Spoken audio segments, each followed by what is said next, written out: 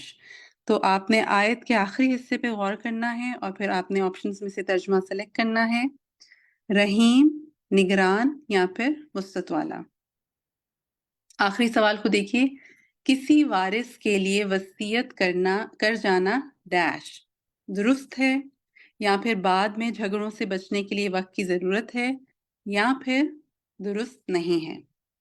تو یہاں پر ہمارے آج کے 10 کویسچنز جو ہیں وہ مکمل ہوتے ہیں، اور میں دیکھ رہی تھی کہ چیٹ میں بہت سارے ساتھیوں نے لکھا کہ وہ کر چکے ہیں، اور کچھ نے کہا کہ وہ پولز کو نہیں دیکھ پا رہے۔ تو دیکھیے یہ ہمیشہ ہم بتاتے ہیں کہ لاسٹ میں جو آپ کے آپشنز ہیں نا، یعنی کہ نیچے جتنے بھی آپشنز آ رہے ہوتے ہیں آپ کے پاس، اس میں سے آپ آخری آپشن جو مور ہے اس پہ کلک کیجئے، اور پھر پول / جو کوئزز ہوتے ہیں اس پر کلک کیجئے، تو آپ کو یہ سارے سوالات جو ہیں نظر آ جائیں گے۔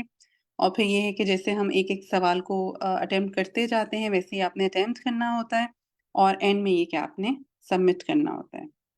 ٹھیک ہے، الحمدللہ بہت سے ساتھیوں کو کوئی مشکل نہیں ہوئی، اور جن کو ہوئی ہے مجھے پوری امید ہے کہ جن سٹیپس کا میں نے ابھی ذکر کیا ہے وہ ان کو انشاءاللہ کریں گے، اور یہ کہ پھر وہ بھی کر پائیں گے ان پولز کو۔ جی تو دیکھتے ہیں کتنے ساتھیوں نے اٹیمپٹ کر لیا ہے یہ پول۔ 83% جو ہیں وہ پلس کر چکے ہیں۔ تو آئیے بڑھتے ہیں ریزلٹس کی طرف، اور دیکھتے ہیں کہ کیا رہے ہمارے آج کے ریزلٹس۔ جی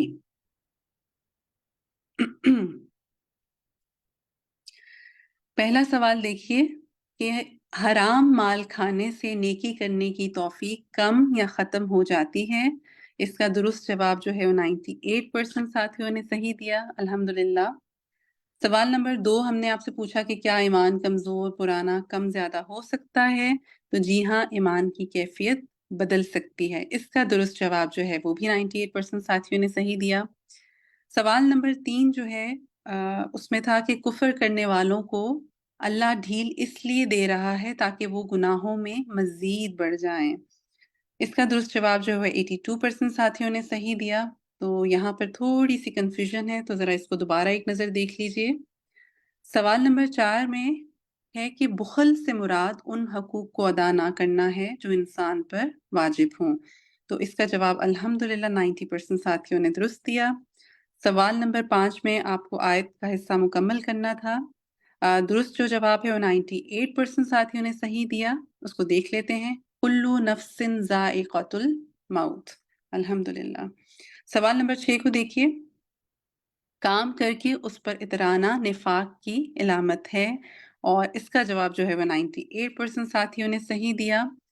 سوال نمبر 7 ہے کہ امر بالمعروف و نہی عن المنکر دین کا ایک رکن ہے۔ سو الحمدللہ 98% ساتھیوں نے اس کا صحیح جواب دیا۔ 8واں سوال تھا کہ رسول اللہ صلی اللہ علیہ وسلم سے پوچھا گیا کہ لوگوں کو اکثر کون سی چیز جنت میں داخل کرتی ہے؟ تو آپ صلی اللہ علیہ وسلم نے فرمایا اللہ کا تقوی اور اچھا اخلاق۔ تو اس کا درست جواب جو ہے وہ 75% ساتھیوں نے صحیح دیا، اور 24% نے کہا کہ مال خرچ کرنا۔ تو حدیث کے مطابق جو ہے وہ یہاں پر اللہ کا تقوی اور اچھا اخلاق ہے، تو آپ اس کو اپنے پاس نوٹ کر لیجئے، اور حدیث کا ریفرنس بھی دیا ہوا ہے، آپ اس کو بھی لکھ سکتے ہیں۔ اور سوال نمبر 9 میں ہم نے آپ سے کہا تھا کہ آیت کو مکمل کریں، تو اس کا جو درست جواب ہے وہ 90% ساتھیوں نے صحیح دیا۔ اس کو دیکھ لیتے ہیں آخری حصے کو کہ ان اللہ کان علیکم رقیبا، کہ بے شک اللہ ہے تم پر نگران، الحمدللہ۔ اور آخری سوال کہ کسی وارث کے لیے وصیت کر جانا درست نہیں ہے، تو یہاں پر جو ہے وہ کافی گڑبڑ ہے۔ تو آئی تھنک آپ کو یہ حصہ وصیت کے حوالے سے دوبارہ سننے کی ضرورت ہے، اور اس کا صرف درست جواب جو ہے 34% ساتھیوں نے صحیح دیا، اور 58% نے کہا کہ درست ہے، اور 9% نے کہا کہ بعد میں جھگڑوں سے بچنے کے لیے وقت کی ضرورت ہے۔ تو اس کو اپنے پاس نوٹ کر لیجئے کہ کسی وارث کے لیے وصیت کر جانا درست نہیں ہے۔ ٹھیک ہے انشاءاللہ، تو یہیں تک رکھتے ہیں اور دعا کر لیتے ہیں۔ انشاءاللہ آپ سب سے کل دوبارہ ملاقات ہوگی 2:30 پاکستان ٹائم کے مطابق، اور جو ہے اپنے نوٹس بناتے رہیے، اور یہ ہے کہ اچھی باتیں سیکھتے رہیے، عمل کرتے رہیے اور آگے ان کو پھیلاتے رہیے۔ دعا کر لیتے ہیں۔ سبحانک اللہم و بحمدک، اشہد ان لا الہ الا انت، استغفرک و اتوب الیک۔ السلام علیکم ورحمۃ اللہ وبرکاتہ۔